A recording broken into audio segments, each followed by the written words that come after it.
Okay, looking at question 40a here. So 40 tells us that given the function f of x is equal to 2x and g of x is equal to 3x plus 1. Question A wants us to find f plus g of 3. Another way that well, that's a good way to write it, actually. So that's one. We should add f and g together, and then once we have that, we'll plug in 3 anywhere we see an x. So it's going to be equal to f of x, well, f of plus g of x, right? So we're going to have 2x plus 3x plus 1.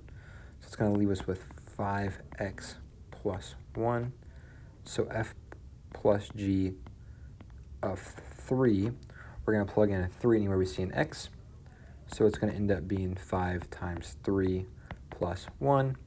So f plus g of 3 is going to be 5 times 3, which is 15 plus 1, so it's going to be equal to 16. So next for part B, we want to know g minus f of negative 2. So first we'll start off with g minus f of x, which is wanting g of x minus f of x. So here we know that g of x is 3x plus 1 minus f of x, which is 2x. So now we have 3x minus 2x is going to leave us with an x plus 1. So next thing we want to know is what g minus f of negative 2 is. So anywhere we see an x, we're going to plug in a negative 2. 2 plus 1. So that means that g minus f of negative 2 is equal to negative 1. All right, now part C wants to know f times g of 4. So we first need to start off with f times g of x, which is equal to f of x times g of x. So what we should do is plug those values in. So f of x is 2x, and g of x is 3x plus 1. Very important to include the parentheses because we will have to distribute that 2x to both terms. So 2x times 3x is going to be 6x squared, and then 2x times 1, that's going to be plus 2x, and that's what f times g of x is. So now we want to know what f times g of 4 is. So we're going to say 6 times 4 squared plus 2 times 4. It's going to leave us with 6 times 16 plus 2 times 4 is 8. So now 6 times 16 is 96 plus 8. So f times g of 4 is equal to 104. Next time we look at part D, where it wants f divided by g of negative 1. So first thing we want to find out is f divided by g of x. Another way we can write this is f of x divided by g of x. So f of x divided by g of x. F of x is 2x, g of x is 3x plus 1, and that's also equal to that f over g x. So now we want to know what f divided by g of negative 1 is. What we're going to do is anywhere we see an x, we're going to plug in a negative 1. So 2 times negative 1 over 3 times negative 1 plus 1. 2 times negative 1 is going to be negative 2 on the numerator. And in the denominator, we're going to have 3 times negative 1, negative 3 plus 1, right? So we're going to end up having f over g of negative 1 is going to be negative 2 over negative 2. So f divided by g of negative 1 is going to be equal to 1. So next we look at question 41, and it wants us to construct and simplify the difference quotient f of x plus h minus f of x all over h for the following functions. So start with question A here. It has f of x is equal to 8x minus 5. So why don't we first start by finding what f of x plus h is. So anywhere we see an x in our f of x function, we're going to plug in an x plus h now. So we're going to have 8 times x plus h minus 5. We're going to simplify that to distribute that 8x plus 8h minus 5. And that'll plug into our equation difference quotient f of x plus h minus f of x all over h. So f of x plus h we said was 8x plus 8h minus 5. And then we know that f of x is 8x minus 5. Very important to make sure you put parentheses around your f of x function because that negative gets distributed to both terms over h. Now we're going to simplify down. So we have 8x plus 8h minus 5. Distributing that negative, we're going to have minus 8x, then plus 5 all over h. Now to simplify a little bit further, 8x minus 8x, those are going to be gone. And then negative 5 plus 5, those are going to be gone. So we're going to have 8h over h over h. It's going to leave us with just 8 in this case. And then h cannot be equal to 0. Now next look at part B. Now we want to find f of x is equal to 3x squared minus 5x plus 4. So before we start our difference quotient, we should find what f of x plus h is. So anywhere we see an x, we're going to plug in an x plus h. So 3 times x plus h squared minus 5 times x plus h, then plus 4. We should simplify this before we plug into our equation. Start with that right there, the x plus h squared. So we're going to have x plus h times x plus h. That's going to give us, we're going to have to FOIL this out. So we're going to have x squared plus xh plus xh plus h squared. So our f of x plus h is going to end up being 3 times x squared plus, that's x plus h plus x plus h. So we have 2xh plus h squared minus, that negative 5 is going to be distributed to both the x and the h. We're going to have minus 5x minus 5h plus 4. So now to simplify this a little bit further by distributing our 3, f of x plus h, we're going to have 3x squared plus 6xh plus 3h squared minus 5x minus 5h plus 4. Plus 4. So now you want to plug in to our difference quotient, right? So our difference quotient is f of x plus h minus f of x all over h. So now we're going to have all this that we had up here. I'm going to copy it, bring it down just a little bit smaller. So we have that 3x squared plus 6xh plus 3h squared minus 5x minus 5 plus 4. Then all that is going to be minus our f of x. Very important to keep our parentheses. We have to distribute that negative in a little bit. 3x squared minus 5x plus 4 all over h. So bringing that down again,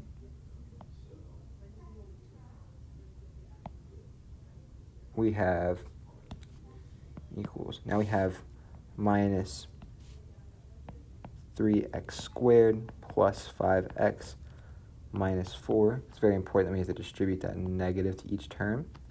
Then all that over h. So there's probably some things we can cancel out. 3h squared goes with the minus 3, 3x squared goes with the minus 3x squared. The negative 5x goes with the positive 5x, and the positive 4 goes with the negative 4. So now we're left with 6xh plus 3h squared minus 5h all over h. So in our numerator, we're going to factor out an h. So h from each term, so we have 6x plus 3h minus 5 all over h. Then we can cancel out our h's top and bottom. So now we're left with 6x plus 3h minus 5. Okay, now looking at question C. We have f of x is equal to 1 over x plus 3. First thing we want to do to find our difference quotient is we want to find that f of x plus h. And then where we see an x, we're going to plug in an x plus h. So we have 1 over x plus h plus 3. Okay. So now we're going to plug it into our difference quotient of f of x plus h minus f of x all over h. So our f of x plus h we said was 1 over x plus h plus 3, then minus 1 over x plus 3, then all that over h, right? So one thing here is we have to find a common denominator. So an easy one is going to be multiplying both terms by the other's denominator. So this one, x plus h plus 3 over x plus h plus 3, right? And then this one we're going to multiply by x plus 3 over x plus 3. So now we're going to have x plus 3 over x plus h plus 3 times x plus 3, and then minus x plus h plus 3 over x plus h plus 3 times x plus 3, all that over h. Simplifying that down, we're going to have x. So negative gets distributed to the x, the h, and the 3, and subtracting it, those x's are going to be gone. 3's are going to be gone. We're going to be left with a minus h on top. Then bottom we're going to have x plus h plus 3 times x plus 3 all over h. So our numerator and denominator both have that h in them, right? So we're going to cancel that out, and we're going to be left with negative 1 over x plus h plus 3 times x plus 3 when h is not equal to 0. That h being not equal to 0 is important for anything with a difference quotient. Yeah, so that's going to be our answer. Okay, now we will look at question 42. Oh, can you redraw that? 42. We're given f of x is equal to x squared minus 4x, and g of x is equal to 2x plus 3. It's kind of a bad 3.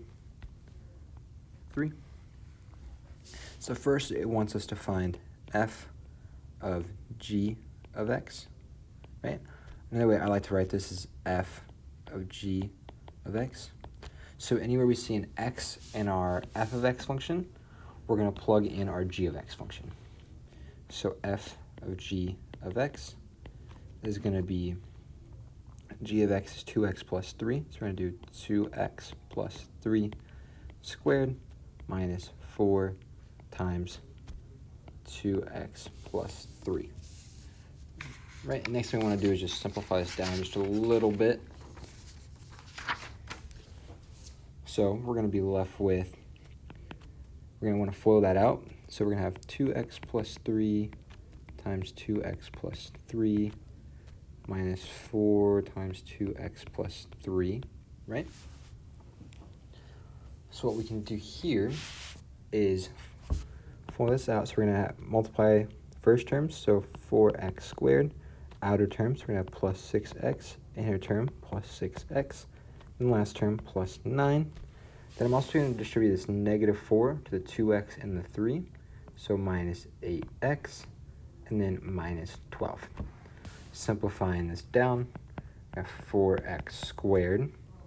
Then we have 6x plus 6x is 12x, and then 12 minus 8 is gonna give us a positive 4x, and then 9 minus 12 is gonna give us a minus 3. So that's what f of g of x is. The next part of the question wants us to find what g of f of x is. Another way I like to write this is g of f of x. So anywhere we see an x in our g of x function, we're going to plug in our f of x function, which is x squared minus 4x. So we only have one x with that 2x, so 2 times x squared minus 4x, and then plus 3. So it's going to be equal to, we're going to distribute that 2 to x squared and minus 4x. So we're going to have 2x squared minus 8x plus 3. And that's what g of f of x is. Right, 43. Write a variation model using k as the constant of variation for each of the following. Volume of a rectangular solid varies jointly as the length and width of the solid. So that would be v is equal to, and it varies jointly. So that would just be a direct correlation there. So that's part A, is v is equal to KLW. Part B, the time of travel t is inversely proportional to the rate of travel r. So t is inversely proportional to the rate of r times our k, or it could be simplified to k over r. The circumference of a circle varies directly as its radius. So C some k times r. 44. The area of a picture projected on the wall varies directly as the square of the distance from the projector to the wall. A, if a 15-foot distance produces a 36-foot picture, what is the area of the picture when the projection unit is moved to a distance of 25 feet from the wall? So the equation that we should get from this is the area varies directly, so k times the square of the distance, so the distance squared. So we need to find our proportionality constant from the first part of information that they gave us. So 36 is equal to k 15 squared. So 36 over 15 squared is equal to k. Put that into our calculators and we should get 0.16 as our proportionality constant. Now it wants to know the area when it's moved to 25 feet. So we don't know the area, but we do know the proportionality constant and the distance, and we should get the area is equal to 100 feet squared. So then it asks if the projector is 144 feet squared, how far away is it from the wall? So this is A, then part B. So 144 is equal to 0.16 distance squared.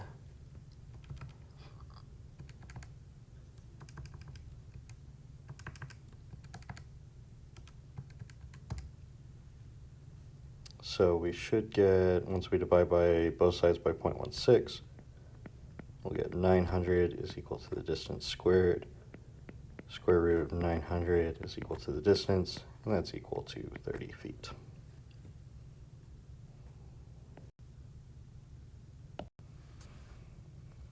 (45) Use a variation model to solve the following situation. The stopping distance of a car varies directly as the square of the speed of the car. So from that, we can say the stopping distance d is equal to some proportionality constant times the velocity squared.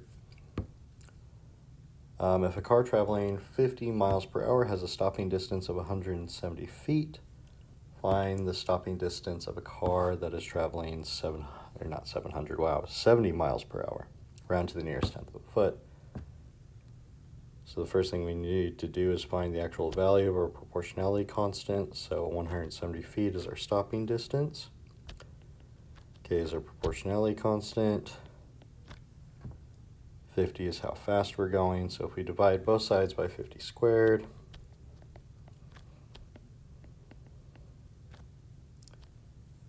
we will get 0.068 is equal to our K.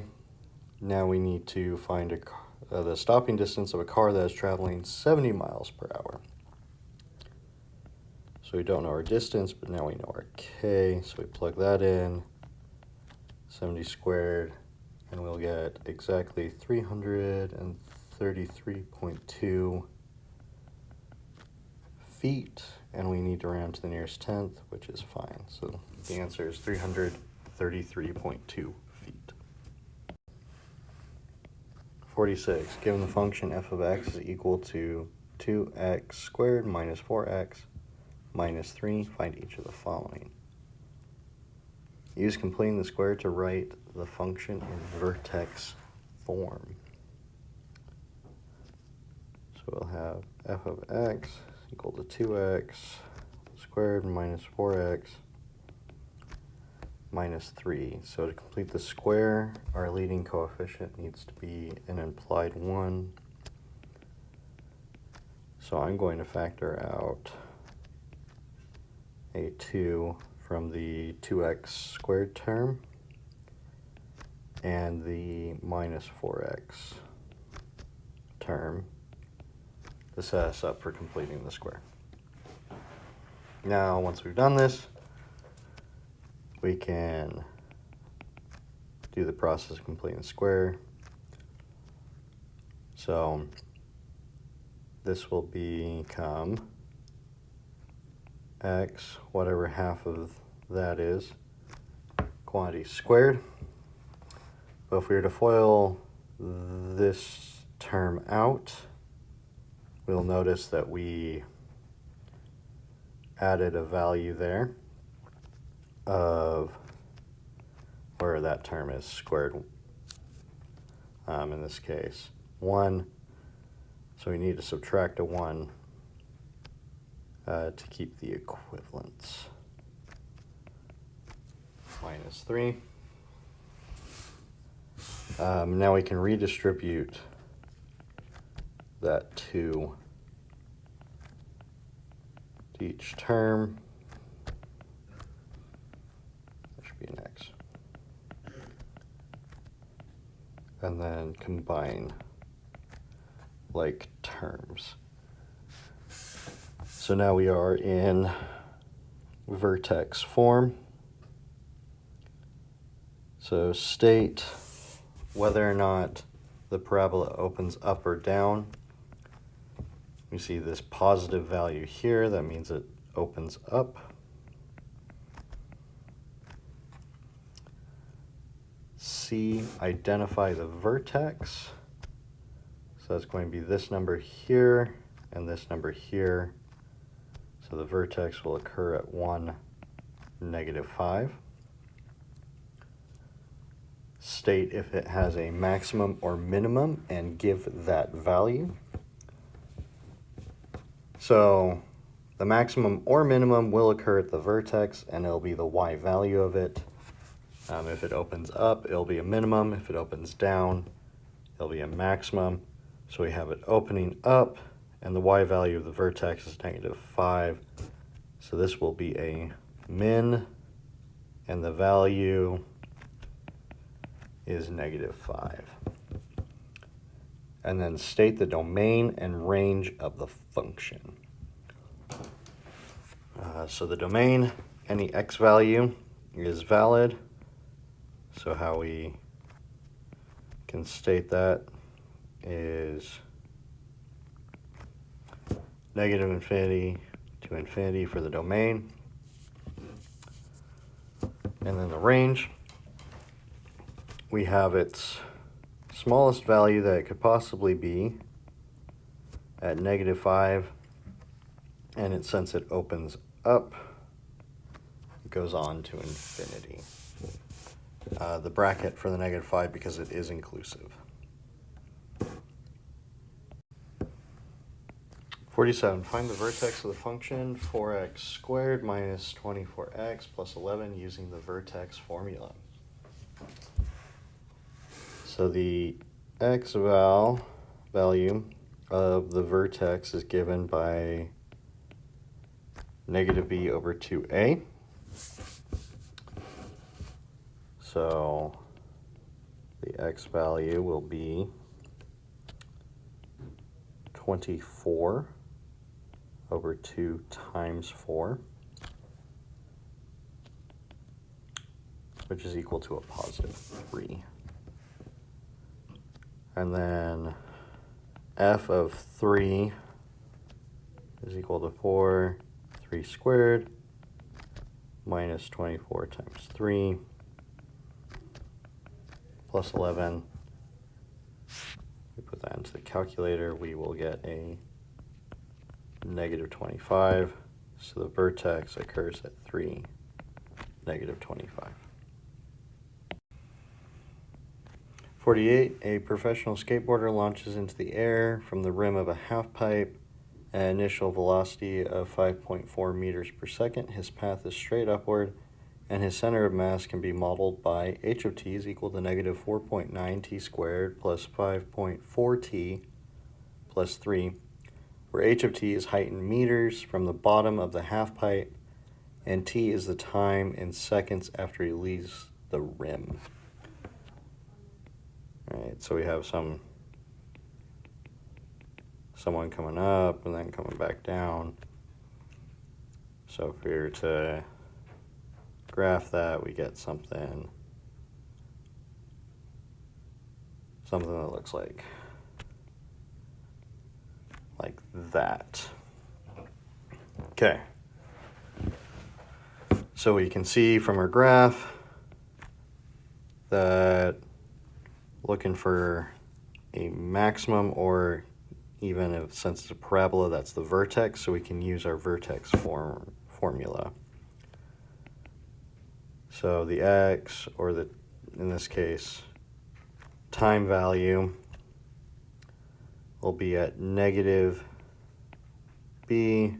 over 2 times a, which will be -5.4 over 2 times -4.9, which is equal to 0.55102, and then we need to round to 2 decimal places.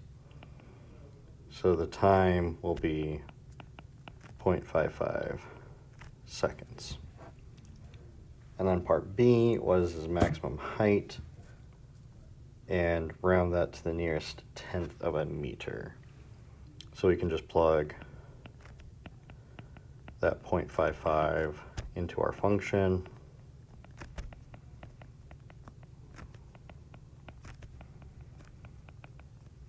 Uh, 0.55 plus 3, and we get that is equal to 4.48, and then it says to round to the nearest tenth. So that will be 4.5 meters. 49. The braking distance for the car to stop depends on numerous variables such as speed of the car, the weight of the car, reaction time of the driver, and the coefficient of friction between the tire and the roads. For a certain vehicle on one stretch of highway, the braking distance, d of s, in feet, is given for several different speeds, s, in miles per hour. Use the regression capabilities of your calculator to find the quadratic function to model the data, round to 3 decimal places. So you do that by going into Stat, Edit, and then we have our lists. In list 1, you're going to put the S values, that top row. L2 will be that bottom row, or the D of S. Put that into the calculator.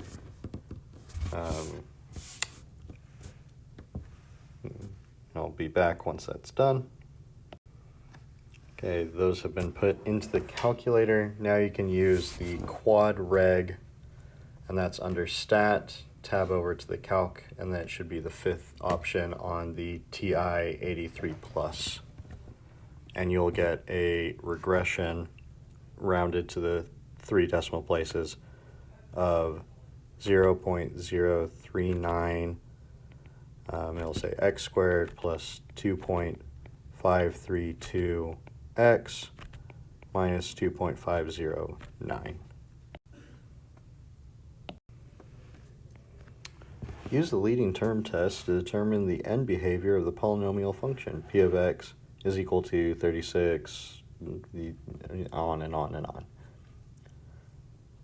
So the leading term test is you look for the biggest power of x. They happen to give it right up front. And then we're going to determine endpoint behaviors. So endpoint, if we had a little graph like this, it'll behave as it goes larger and larger x, goes off to infinity. More and more negative values of x goes to negative infinity. Or as you go to the left, you go down. As you go to the right, you go up.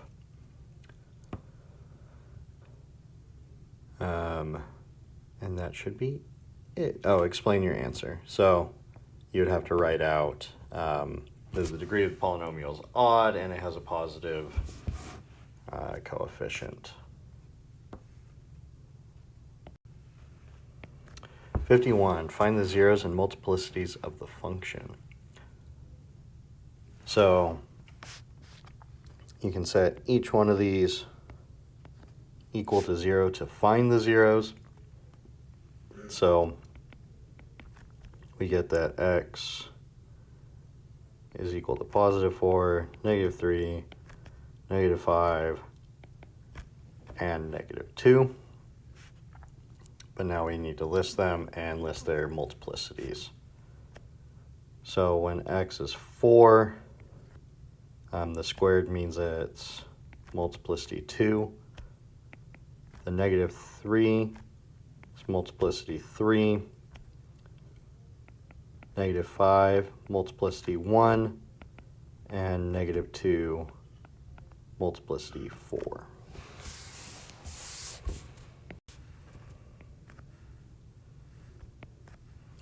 Use long division to find the quotient and remainder of this expression.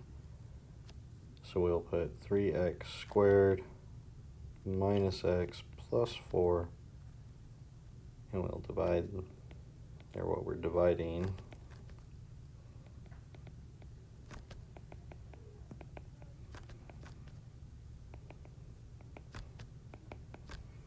okay.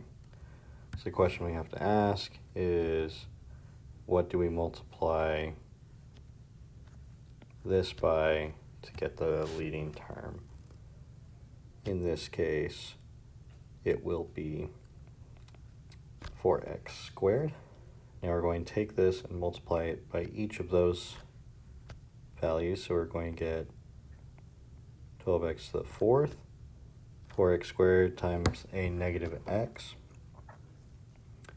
is negative 4x cubed, and 4 times 4x squared,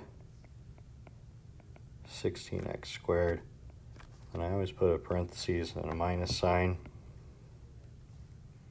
around each of those. So 12x to the fourth minus 12x to the fourth is 0. Negative 4x cubed minus a negative 4x cubed is also 0. And then 13x squared minus 16x squared.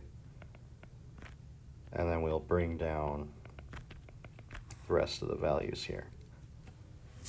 So now we ask, what do we have to multiply to get negative 3x squared? In this term, it'll be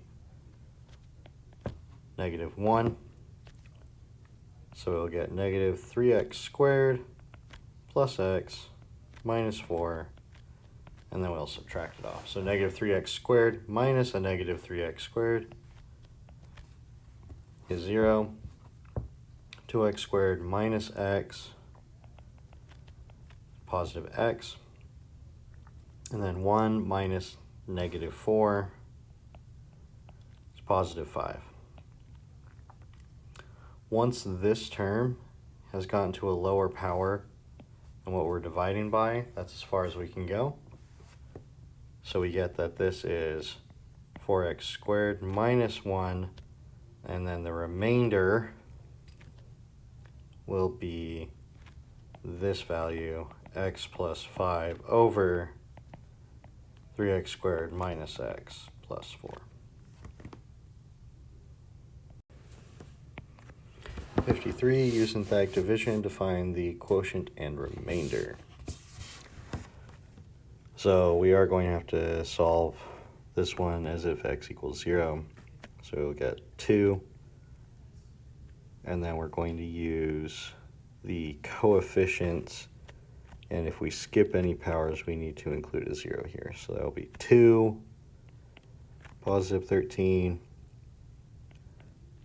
negative 3, negative 58, negative 20, and 24. Then with synthetic division, we drop the first one, so 2. 2 times 4, 2 times 2 is 4. 13 plus 4 is 17. 17 times 2 is 34. Negative 3 plus 34 is 31. 31 times 2 is 62. Negative 58 plus 62 is 4. 4 times 2 is 8. Negative 20 plus 8 is negative 12. Negative 12 times 2 is negative 24. 24 plus a negative 24 is 0. So we get the quotient will be this row of coefficients with the power reduced by 1. So 2x to the fourth plus 17x cubed plus 31x squared plus 4x minus 12, and a remainder is 0. 54, find all the zeros of the polynomial function p of x is equal to x to the fourth plus 3x squared minus 13, or 3x cubed minus 13x squared minus 9x plus 30, given that 2 and negative 5 are some of the zeros of the function. So we can start with reducing that as much as possible with the 2 zeros that we have, and then trying to find some more zeros. So we can start off with 2, and then this is 1, 3, negative 13, negative 9, 30,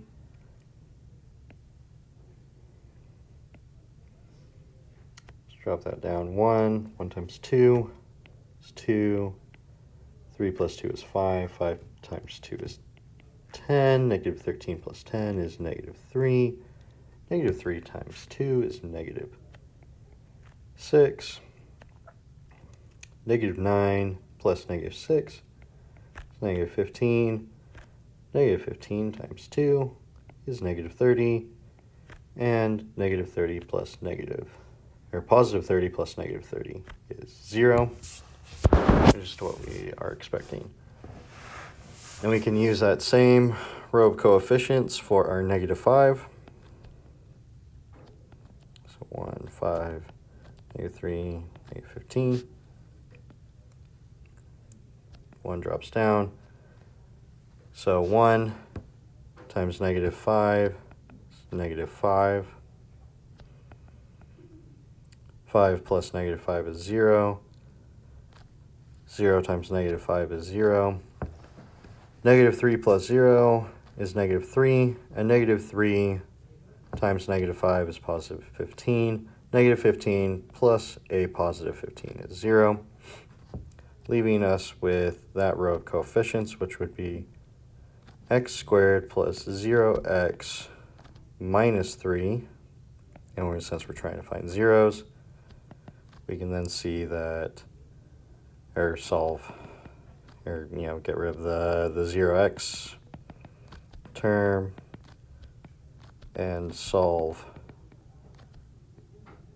directly for our x.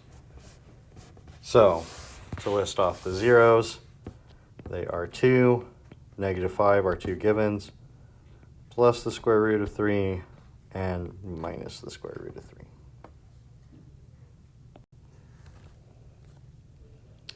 (55) Find a degree 4 polynomial in standard form with rational coefficients given that I, negative 2, and negative 4 are some of the zeros of the polynomial. So we need x minus our zeros 4 times over. And then we can plug in some of them that we know. It's like negative 2, 4, and I. And then anytime we see I, it always comes with its conjugate of negative I. So I'm going to rewrite this into forms that are without the fancy minuses everywhere. So we get x plus 2, x minus 4, x minus I, and x plus I. So I'm going to FOIL the first two terms, or first two binomials, and then I'll FOIL the last two binomials, and then multiply those two together. So we're going to get x squared minus 4x plus 2x minus 8. Then this one we will get x squared plus ix minus ix minus I squared. Now we can do some simplifications. This will turn into x squared minus 2x minus 8. Then on this side we'll get x squared. There won't be anything with just an x in it. Then we have this minus I squared. I squared is negative 1. Negative 1 times a negative is positive. So we get x squared plus 1. And then we multiply these two out. So we will get x to the 4th plus x squared minus 2x cubed minus 2x minus 8x squared minus 8. As we combine like terms, we'll get x to the 4th, and write in descending power, minus 2x cubed. Now with the x squared is negative 8x squared plus x squared. That'll give us minus 7x squared minus 2x minus 8. Find all possible rational zeros of the polynomial function. So we're going to look at our factors here. So factors of our leading term is 1 and 2. Factors of our last term is going to be 1, 2, 4, and 8. So now we're going to take the factors of 1, 2, 4, and 8 and divide them by 1, and then again by 2, and plus or minus any of those. So 1 divided by 1, so we get plus or minus 1, plus or minus 2, plus or minus 4, plus or minus 8. And then we don't need to repeat anything if it happens again. So 1 divided by 2 is plus or minus 1/2. 2 divided by 2 is 1. We already have that. 4 divided by 2 is 2. We already have that. And then 8 divided by 2 is 4. So this is the list of possible rational zeros. 57. Given the rational function of f of x is equal to x minus 2, all divided by x squared minus 3x minus 18, find the vertical asymptotes. So vertical asymptotes occur when the function is undefined, so we just need to look at the denominator and set that equal to 0 to find the values. At this point we could factor or use the quadratic formula. Going to factor, we'll get x minus 6, x plus 3 equal to 0. So x is equal to positive 6 or negative 3. And those are the undefined points. And the lines will also be defined by an x equals those values.